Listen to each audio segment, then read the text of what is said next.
Бурхан шин гэрээ өгөхдөө шин гэрээний хүүхдүүд бол нүглээ уучлуулсан хүүхдүүд Тэнгэрийн ард түмэн гэж миний хүлээн зөвшөөрдөг ард түмэн гэж Иеремия 31-р бүлэгт тайлбарласан байдаг.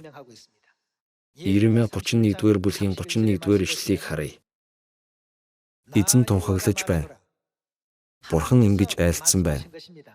Харагтун, Израилийн гэр ба Юдагийн гэртээ би шин гэрээ байгуулах өдрүүд ирж байна. Юу байгуулна гэж байна? Шин гэрээ байгуулна гэсэн байна. Луг 22 дугаар бүлгийн 7-оос 20 дугаар ишлэлээс харуул. Шин гэрээ нь алгасал баяраар дамжин байгуулагдсан. Алгасал баярын талх идэж, алгасал баярын дар суух хүнд мөнх амь өгөхөө Бурхан амласан. Учир нь алгасал баярын талх дарс нь эдийн цэцэрлэгийн юу билээ?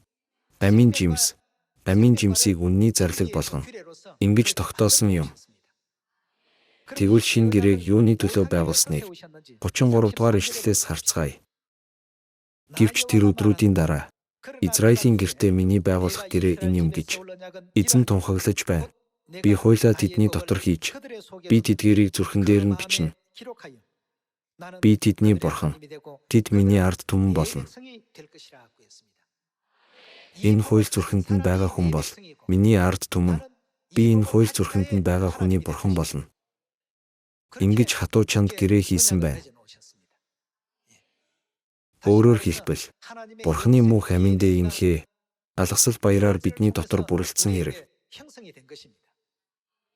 Хүмүүс алгасал баярыг Нисан сарын 14-ний орой сахидаг. Египтээс гарах үед сахисан баяр гэх хэмжээнд л ойлгож байж мэднэ. Тэгтэл Сатан цочирдсан. Амийн жимсэнд хүрэх зам нээгдсэн болохоор тэр шүү дээ.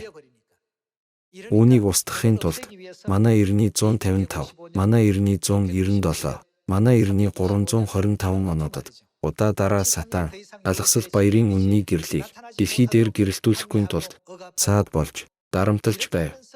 Тэгж байгаад манай эртний 325 онд алгасал баяр дэлхийгээс алга болсон мэт байв. Гэвч энэ үнэн алга болж болохгүй шүү дээ. Зөвнөл дагуу энэ үнэн түр хугацаанд дарагдсан ч эцэст нь алгасал баяр шин гэрээний амийн үннийг аваад Бурхан 2 дахиад ирсэн. Еврей 9-р бүлгийн 27 дугаар ишлэлээс уншицгаая. Хүн ганц удаа үхэж, дараа нь шүүдэхээр товлогдсон шиг Христ мөн олны нүглийг үүрхийн тулд ганц удаа өргөгдсөн бөгөөд 2 дахиад үзэгдэхдээ нүглийг үүрхийн тулд бус, харин өөрийг нь тесэн ядан хүлээхстийг аврахын тулд ирнэ. Хэд тэхээ үзэгдэн гэсэн бэ? Тэгвэл 2 дахиад махан бие өмсөж, энэ дэлхийд ирэх зорилго нь юу гэхээр аврахын тулд ирнэ гэсэн байна.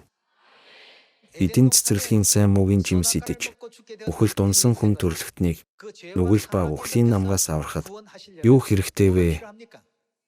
Амийн жимс шаардлагатай. Амийн жимсийг алгасал баяр гэх зарилгаар дамжуулан бидэнд өгч, үүнийг шин гэрээ гэж хүртэл дурдсан.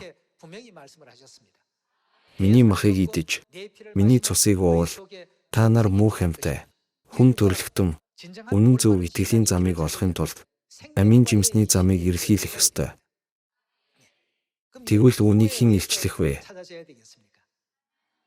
Галт илт барьсан тэнгэр элч нар амийн жимсний замыг хамгаалж байгаа.